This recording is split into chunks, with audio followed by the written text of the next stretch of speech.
So I found myself at home with a baby, and I got this idea that I could go to law school.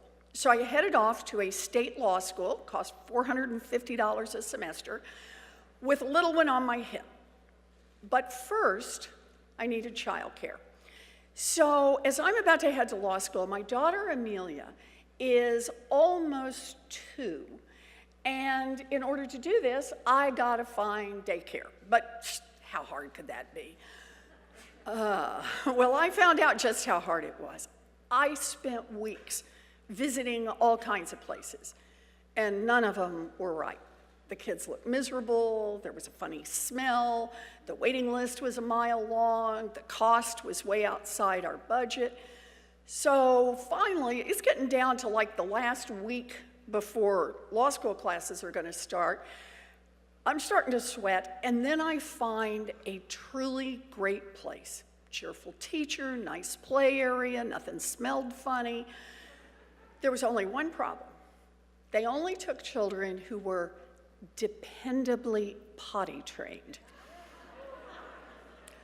Amelia was not quite 2 years old, but I couldn't let that stop me now.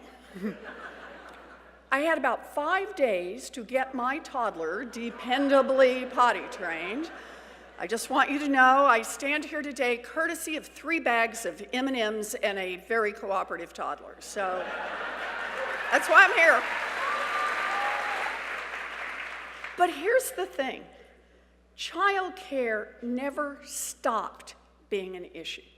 For me, like for so many working parents today, it was this weight I had to carry around every single day, and it never let up.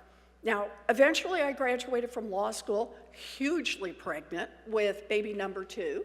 You may detect a pattern here. And then I got this teaching job at a law school in Houston, and I was beyond excited. Tenure track, I love teaching, and I knew that this, teaching, was what I was meant to do.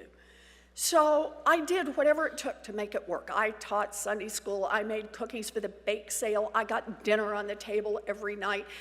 Even if most nights it was late, the kids were cranky, and we ate a lot of stuff about just add water out of the box. A lot of you in this room know this story. Washing dishes, bathing children, doing laundry at 11 o'clock at night, and then starting to prepare for the next day. Falling into bed sometime in the early hours of the morning.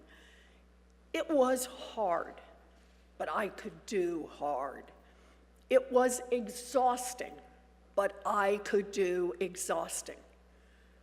But the thing that eventually sank me, childcare. In the space of a few months, I tried everything. A babysitter, a daycare center, another daycare center, a neighbor. One day, I picked up my son, Alex, from daycare. He'd been left in soggy diapers for heaven only knows how long. I was upset with the daycare people, but more than anything else, I was upset with myself. I was angry with myself. I was failing my baby.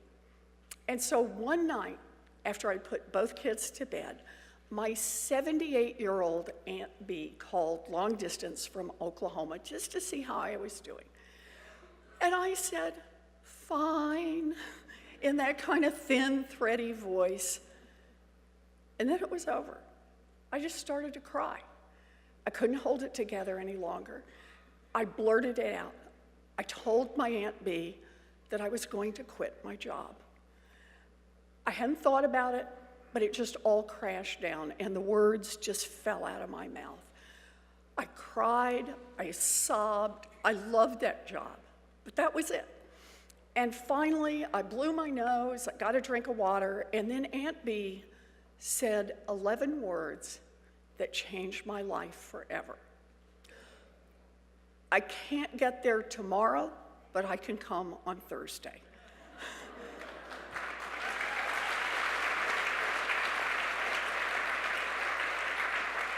2 days later, she arrived at the airport with 7 suitcases and a Pekingese named Buddy, and she stayed for 16 years. But here's the thing about that story. Without childcare, I was a goner. Today, I am a United States Senator, in part, but in part, because my Aunt Bee rescued me on a Thursday about a zillion years ago. So I tell you that story because I want you to know the story that's a part of my heart forever. It tells a basic truth. Nobody makes it on their own. Nobody. And without childcare, millions and millions of American families simply won't make it. And so that's why this week I put out a proposal for big structural change, universal child care and early education.